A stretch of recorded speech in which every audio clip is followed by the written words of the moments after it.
पिछले 10 साल से हाउस में सीएजी की रिपोर्ट टेबल नहीं हुई।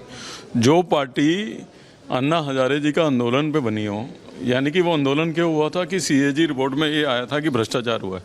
जो पार्टी बनी सीएजी के लिए हो, वो 10 साल से सीएजी की रिपोर्ट टेबल नहीं कर रही थी। अब सीएजी की रिपोर्ट टेबल हो गई है निश्चित तौर पे। हालांकि अभी फर्स्ट पार्ट हुआ है इसका, अध्यक्ष जी ने बताया कि भी बहुत सारे पार्ट आने बाकी हैं।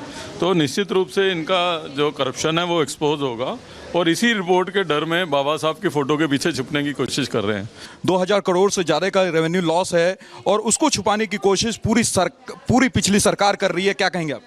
दुर्भाग्य है, और मैं समझता हूं कि पर अब समय दूर नहीं जब दूध का दूध पानी नहीं होगा। और निश्चित रूप से ये सीएजी की रिपोर्ट जो है और बाकी के पार्ट्स जो सीएजी की रिपोर्ट के हैं वो पूरी तरीके से इनके करप्शन को एक्सपोज करेंगे। देने से लेकर के टेस्टिंग तक के उसमें भी घोटाले किए गए हैं। देखिए, मैं अभी इसलिए कमेंट नहीं कर रहा हूँ कि सीएजी की रिपोर्ट अभी मिली है, इसको ग्रहण करेंगे, लेकिन मोटा मोटी ऊपरी ओप से देखने में आता है कि ये सरकार पूरी तरीके से लिप्त है।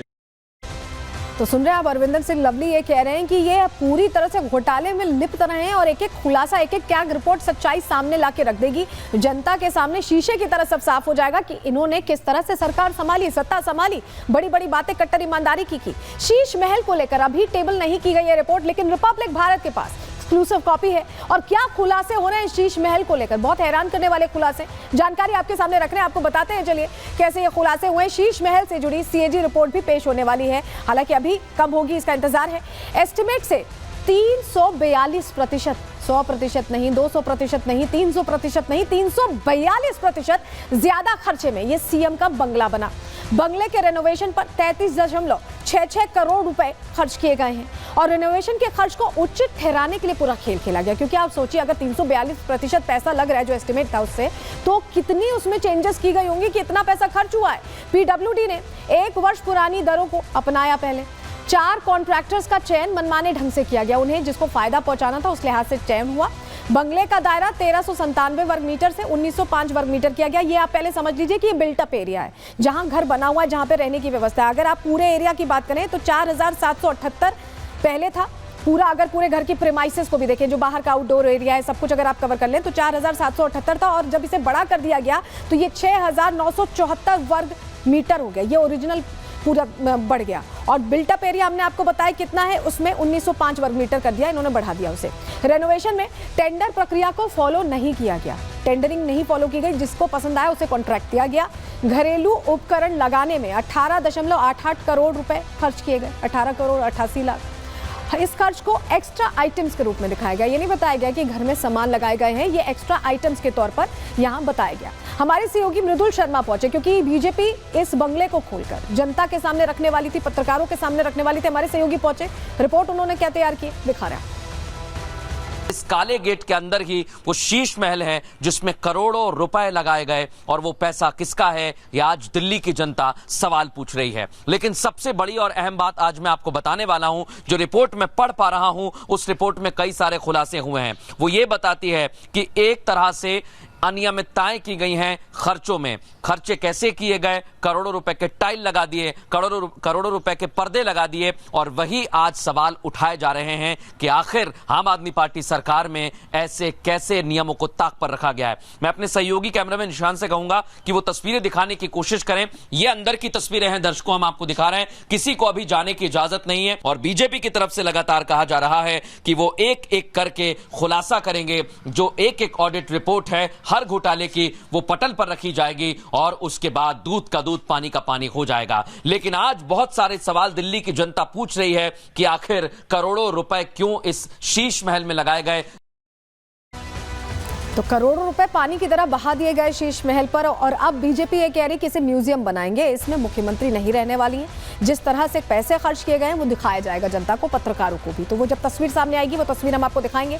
लेकिन डीटीसी घोटाला भी एक है, उसको लेकर भी मुश्किलों का सामना आम आदमी पार्टी को करना पड़ेगा, सवालों का जवाब देना पड़ेगा। कैसे हेरफेर की जिस बस से आप आते जाते हैं, चलिए आपको बताते हैं, जानकारी आपके सामने रख रहे हैं। दरअसल सीएजी रिपोर्ट में डीटीसी के घाटे का भी जिक्र किया गया है। 14 रिपोर्ट्स में से डीटीसी की रिपोर्ट भी तैयार है, यानी ये भी मुश्किल बढ़ाएगी। 2015-16 में डीटीसी का घाटा 25,300 करोड़ रुपए था और 2021-22 में घाटा बढ़कर 60,750 करोड़ रुपए हो गया। कितने गुना ये घाटा बढ़ा, आप समझिए। रिपोर्ट में घाटे की कई वजह बताई गई हैं। क्या क्या वजह है? कम बसों की संख्या और किराया न बढ़ना बताया गया है। इसके अलावा डीटीसी की योजनाओं की कमी बताया गया है, उसको लेकर कोई एक्शन प्लान नहीं बना आम आदमी पार्टी सरकार में। दिल्ली सरकार की अनदेखी सबसे बड़ी वजह है, क्योंकि इस पर ध्यान ही नहीं दिया गया। डीटीसी की 45% जो बसें थी वो पुरानी हो चुकी थी और उनको वैसे ही इस्तेमाल किया जा रहा था, घाटे में चलाई जा रही थी, इसके और किसी का ध्यान नहीं था। परिवहन विभाग संभाल रहे जो मंत्री थे उनका ध्यान भी नहीं था। और इस बीच देखिए, ये सब जो टेंशन है आम आदमी पार्टी के लिए, उससे बचने के लिए आम आदमी पार्टी ने नई रणनीति अपनाई। पहले आपको सदन की तस्वीर दिखा रहे हैं, देखिए। आम आदमी पार्टी ने उपराज्यपाल के संबोधन के दौरान लगातार हंगामा शुरू कर दिया और हंगामा ऐसा शुरू किया कि उन्हें बोलने ही नहीं दिया। उसके बाद स्पीकर ने कार्रवाई की और निलंबित करना पड़ा, क्योंकि जिस तरह का हो हंगामा हो रहा था, राज्यपाल साहब बोल ही नहीं पा रहे थे। उपराज्यपाल सुनवा रहे हैं एक बार आपको। आतिशी सिंह को पूरे दिन के लिए बाहर किया जाए। नियमितीकरण एवं किफायती आवास। सुरेंद्र सिंह को अपने आप में ही पूरे दिन के लिए निष्कासित किया जाता है। देखिए, पहले से निर्धारित था कि रिपोर्ट आज सीएजी की पेश होनी है। 14 नहीं, एक ही रिपोर्ट पेश हुई और उसके बावजूद क्या ये रणनीति थी रिपोर्ट पेश होने के दौरान बचने की, सदन से बाहर रहने की? ये हम क्यों कह रहे हैं, समझिए। दिल्ली विधानसभा में जोरदार हंगामा हुआ। हमने आपको तस्वीर दिखाई कि कैसे लगातार उपराज्यपाल बोलने की कोशिश कर रहे थे, उस दौरान हो हंगामा करते दिखाई दिए आम आदमी पार्टी के तमाम चेहरे। और यहाँ पर नेता विपक्ष लीड करते, रास्ता दिखाते दिखाई दी, वो जमकर हंगामा कर रही थी। एलजी के अभिभाषण के दौरान ही यह हंगामा हो रहा था, ये हल्ला हो रहा था और स्पीकर के समझाने के बावजूद ये नेता रुके नहीं। हंगामा कर रहे विधायकों पर ऐसे में स्पीकर ने एक्शन ले लिया। आतिशी समेत 8 विधायक सस्पेंड कर दिए गए। बाबा साहब की तस्वीर हटाने को लेकर ये हंगामा कर रहे थे। ये इन्होंने नैरेटिव पेश करने की कोशिश की कि तस्वीर हटाई गई और उसको लेकर सवाल वो कर रहे हैं और इसी पर हो हंगामा होता दिखाई दिया। और हंगामा वहीं तक नहीं थमा, जब इन्हें बाहर कर दिया गया, कार्रवाई से एक दिन के लिए निलंबित कर दिया गया, तो ये बाहर बैठ गए। ये देखिए, बाबा साहब की तस्वीर लाकर तमाम जो चेहरे आतिशी लीड कर रही हैं यहाँ पर, और निलंबन के बाद ये बाहर बैठ गए, प्रदर्शन करने लगे। ये तस्वीर निलंबन के बाद की है, जहां इस मुद्दे पर शोर मचाया गया और जोरदार प्रदर्शन शुरू हो गया। आतिशी जी से हमने सवाल भी लेने की कोशिश की कि क्यों अभी जब अभिभाषण चल रहा था, जब कार्रवाई होनी थी, उसी दौरान इतना हो हंगामा क्यों किया गया, क्या वजह है? सुनिए क्या जवाब दे रही है। इससे गंभीर आरोप क्या होगा? क्या आपने संविधान के लेखक बाबा साहब भीमराव अंबेडकर की तस्वीर हटाकर प्रधानमंत्री नरेंद्र मोदी जी की तस्वीर लगा दी? इतना अहंकार कि भारतीय जनता पार्टी को लगता है कि बाबा साहब भीमराव अंबेडकर से बड़े हैं प्रधानमंत्री नरेंद्र मोदी जी। जब हमने बाबा साहब के नाम के नारे लगाए, हमें सदन से निष्कासित कर दिया। लेकिन जब भारतीय जनता पार्टी ने मोदी जी के नाम के नारे लगाए तो कुछ नहीं हुआ। तो भारतीय जनता पार्टी को बाबा साहब के नाम से नफरत है, उनकी तस्वीर से नफरत है, उनको बाबा साहब अंबेडकर से नफरत है। और ये प्रोटेस्ट तब तक चलेगा जब तक बाबा साहब की तस्वीर उसने ओरिजिनल स्थान पर। तो देख रहे हैं आप, ये मुद्दा इन्होंने उठा दिया और पूरे जो सीएजी रिपोर्ट है उससे बचने के लिए सदन से बाहर हो गए हो हंगामा करने के दौरान, क्योंकि इतना हंगामा किया, ऐसे में सभापति ने बाहर कर दिया। और शायद यही मंशा भी थी। ऐसा लग रहा है कि भ्रष्टाचार की जितनी परतें खुल रही हैं आम आदमी पार्टी के लिए, उतनी ही टेंशन बढ़ रही है, क्योंकि आम आदमी पार्टी के नेता ही नहीं नपने वाले, वो अधिकारी भी नपने वाले जिन्होंने इस पूरे घोटाले में आम आदमी पार्टी का साथ दिया। रिपोर्ट देखिए।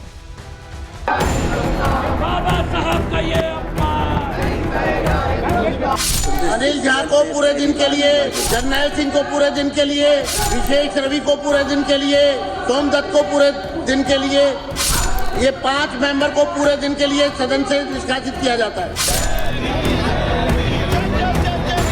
सीएजी रिपोर्ट आम आदमी पार्टी के लिए सरदर्द बन गई है। जहां बीजेपी इस रिपोर्ट को पेश करके अरविंद केजरीवाल के कट्टर ईमानदार वाले नैरेटिव को ध्वस्त कर रही है, वहीं पूर्व सीएम आतिशी 2 दिन से इसी कोशिश में लगी है कि किसी तरह सीएजी रिपोर्ट से दिल्ली वालों का ध्यान दूसरी तरफ खींचा जाए।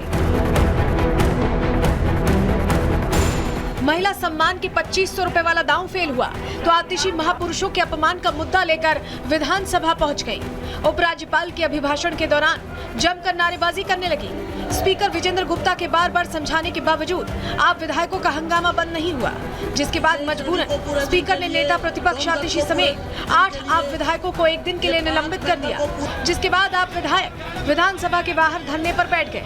हम भी चाहते हैं कि रिपोर्ट सामने आए और सच्चाई सबके सामने आए, लेकिन जिस तरह से उन्होंने कल सदन की शुरुआत की और जिस तरह से हमारे 2 राष्ट्र नायकों बाबा साहब डॉक्टर भीमराव का फोटो हटाया गया, भगत सिंह जी का फोटो हटाया गया, उससे साफ दर्शा रहा है कि भारतीय जनता पार्टी की मंशा क्या है।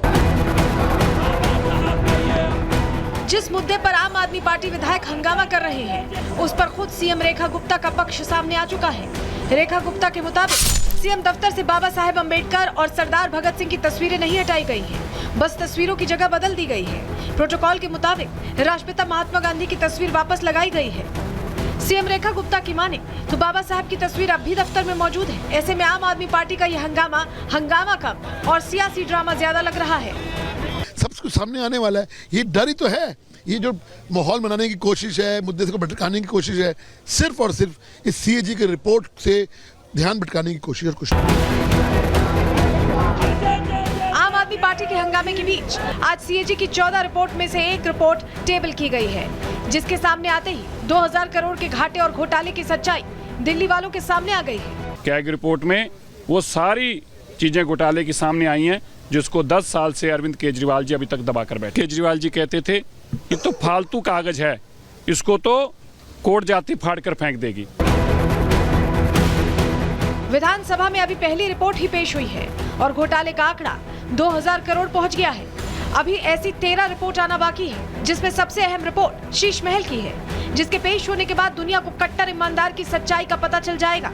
जो सीएजी की रिपोर्ट आई है टेबल पर, वो आज से 10 साल पहले ही आ जानी चाहिए थी। पिछले 10 वर्षों से उन्होंने छुपा के रख रखा था, ये संविधान के खिलाफ था। जो दिल्ली का मुख्यमंत्री था उसको सोचना चाहिए था कि मेरी जनता कैसे रह रही है, मगर उसने दिल्ली की जनता के बारे में ना सोच के उन्होंने अपने शीश महल के बारे में सोचा।